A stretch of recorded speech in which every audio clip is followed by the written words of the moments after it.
Welcome to Season 2 of Feed Me. I'm Pervez Shalwani of Newsday. Over the next 6 episodes, you'll see some of the best of the Long Island food world.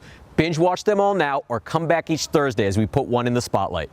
Did you kill those two women? What's been different about this case was the level of brutality. The 23-year-old from a prominent Lloyd Harbor family confessed to violently forcing his mother into a backyard pool and drowning her. Prosecutors use DNA evidence to promote their position on a particular case.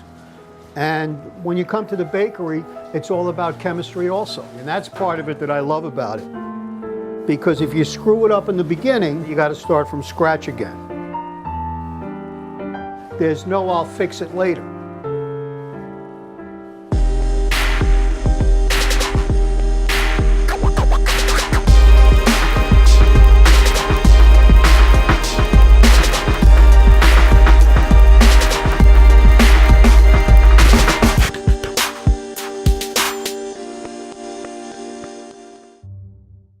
By day, Robert Biancavilla is the top homicide prosecutor in the Suffolk County DA's office. But on the weekends, he becomes Bob the Baker, one of the few artisan bakers on Long Island who crafts breads and pastries from scratch, all inside his modest little shop located here on Main Street in Huntington.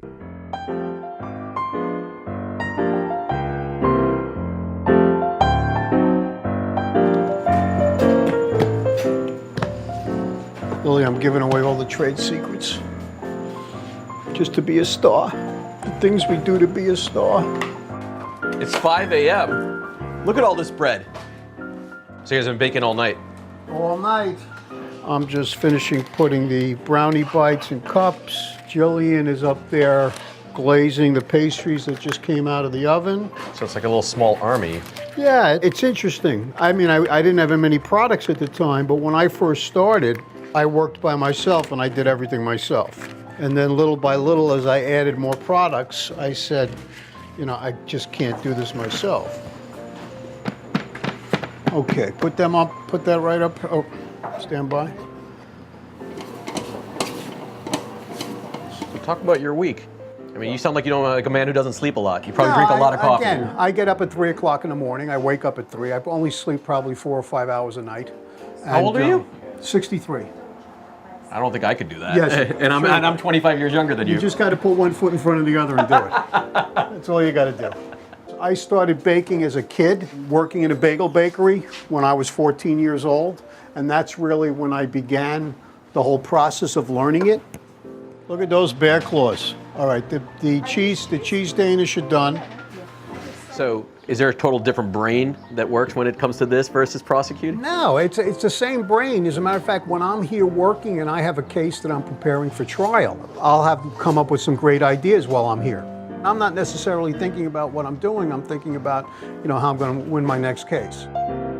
During opening arguments in a Riverhead courtroom, the prosecutor told the jury 50-year-old Judge called John Biltjoff the defendant Jr. evil. Would you agree with that assessment? Yeah, and I think I have to concur with that opinion. I mean, my day job, you don't have control over.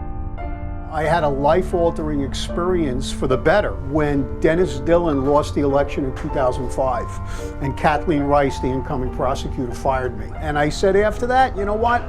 Despite the fact that I stayed as a prosecutor, I need to start something for myself that I have complete control over.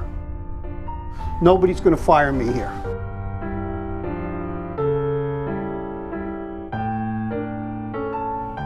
Baking bread is a delicate art.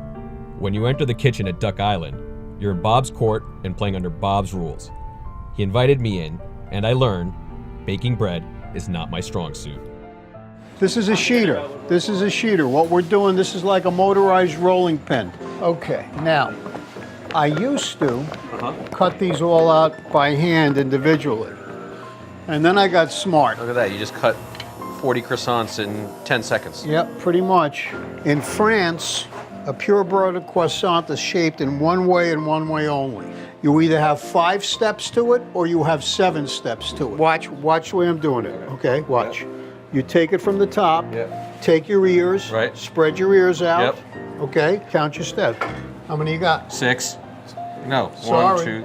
Take another one, go ahead.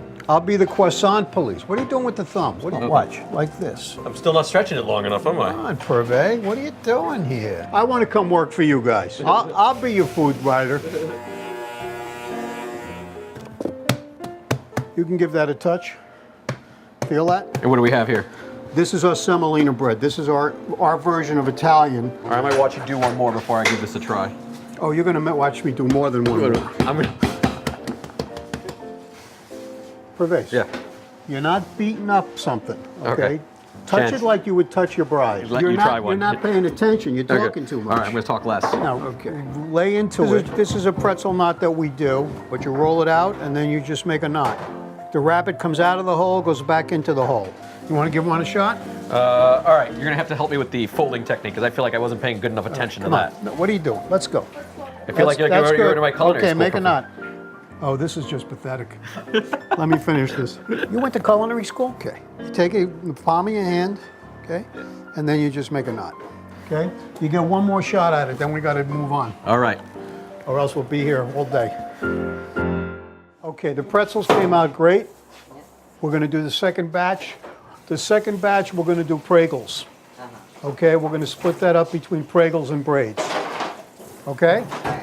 My hope is to expand this business so that I can have a wholesale end of this business, but again, with handcrafted bread. And that puts people to work. How big can you grow? I can grow as big as business will let me grow. You know, it's the kind of a thing, this is very small, I need a bigger location. The model that I love is the model that's used by Poland Bakery in France. They're probably the biggest wholesale bakery in France, but it's still all handcrafted. They do not use machinery. Okay, both of these rye breads are made organically. The Levant and both of these was born in 1982. And everybody here knows that I live by one rule. You kill my Levant, I kill your family, and then I burn your house down.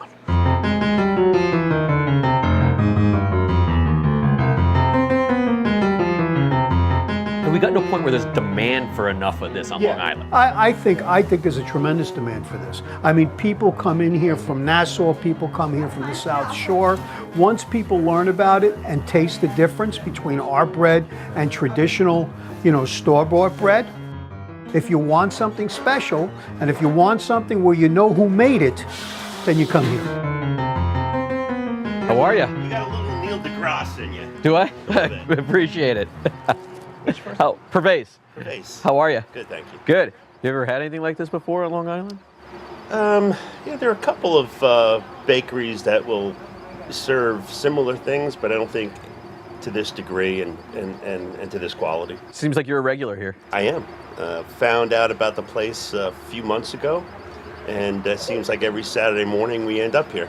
And then Bob is just a really nice man, says hello to everybody, interacts with everyone, and it feels more like a hobby than a business. It's really... He'll tell you that's exactly what it is. Yeah, it's that passion.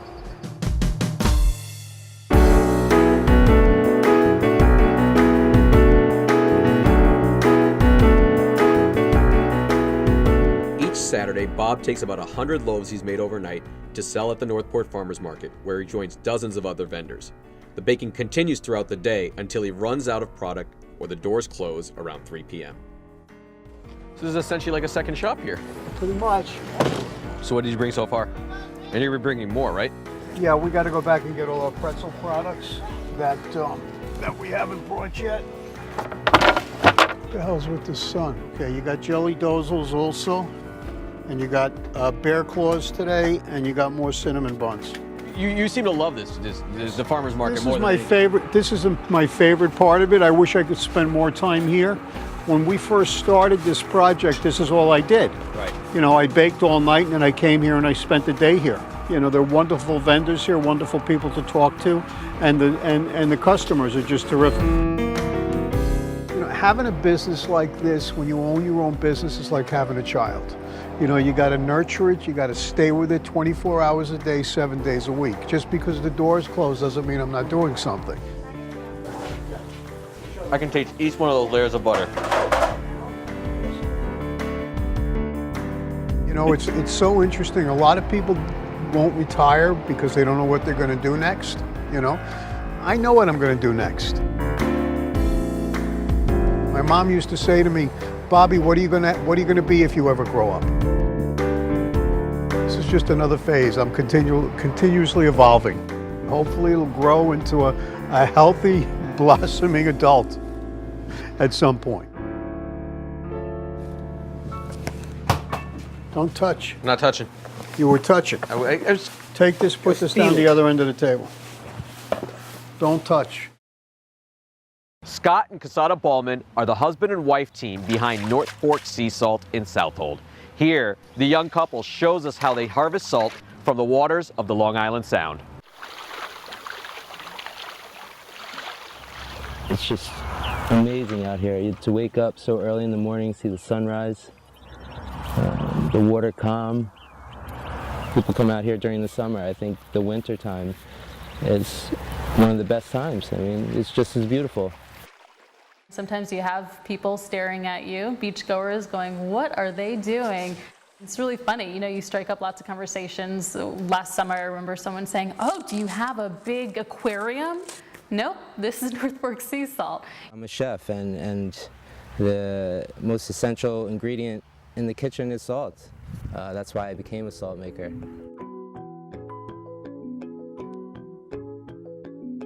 I met and I fell in love with Scott, and we had a discussion before I quit my job. Do we move to the city or do we move out here and start our life? And Scott being a chef and both of us being Pisces and just really loving water. One day we had this moment of clarity and said, we can do this, let's make sea salt. In the past year or so, there's been a lot happening on the North Fork. A lot of people are migrating, chefs, farmers, they're all migrating to the North Fork. It has to do with this big food movement. It's respecting the ingredient. Knowing where your product's coming from is huge. My contribution is similar to the farmer that's growing your cucumbers or your eggplants. I'm harvesting water from the local shorelines. It's very therapeutic. It's completely open. It's like your own little world. You wake up and you walk onto the beach and it's completely silent. You hear the birds, you see the sunrise. It transports you to another world. In the land of margarita pizza and eggplant parm, it's easy to be a vegetarian on Long Island.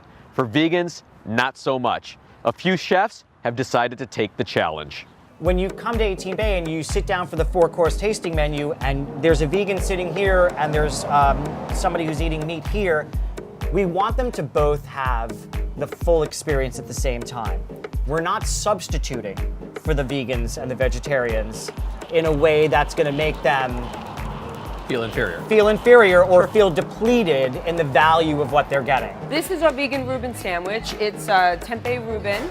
It has marinated tempeh, sauerkraut. It has a vegan Russian dressing, which we make, and a really nice marble rye. And then we serve it with our Asian coleslaw, which is really awesome too. We make that ourselves. And it's an Asian vegan dressing as well.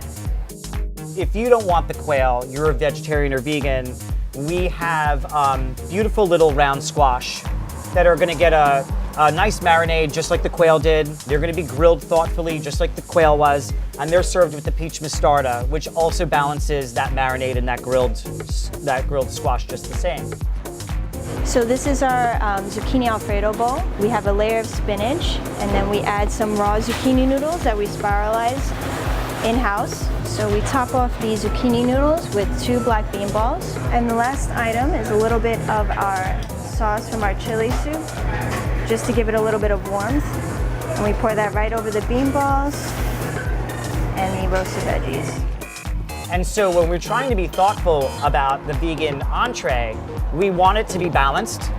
We want them to have the same entree experience. We want them to have a fork and knife experience. And we also want to put a protein on the plate. We work with a lot of hemp seed as a stuffing because it delivers that no nut protein kind of thing. The food we do here, I like to call it vegan Italian comfort food. So you'll see a lot of like standard dishes like eggplant parmesan, seitan parmesan, we have penne alla vodka, and we do all our own pizzas.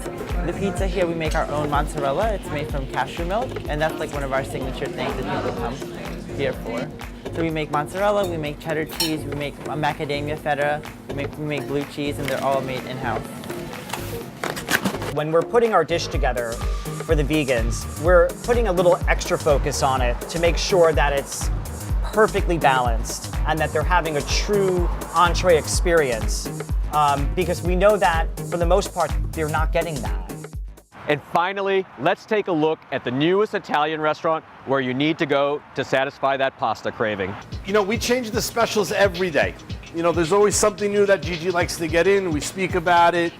And, you know, we'll be going into the fall season soon, which we'll start doing a lot of game, a lot of heavier pastas. We'll do boar ragu. Every day's a surprise. You know, we always come up with something new. The pastas that we do are fantastic. Everything is made in-house.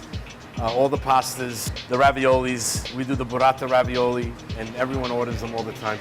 I'm from Florence, Italy. I was born and raised in Florence, Italy.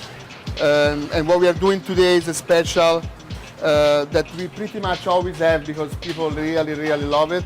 It's a burrata cheese with a pistachio, and I'm gonna make mezzaluna. Sometimes we make mezzaluna, sometimes we make cappellacci, sometimes we make regular ravioli. It's up to the days. Every day's a surprise. You know, we always come up with something new. Gigi, what else do we do for specials that I can mention? We fight all the time what we're going to put on the menu, constantly.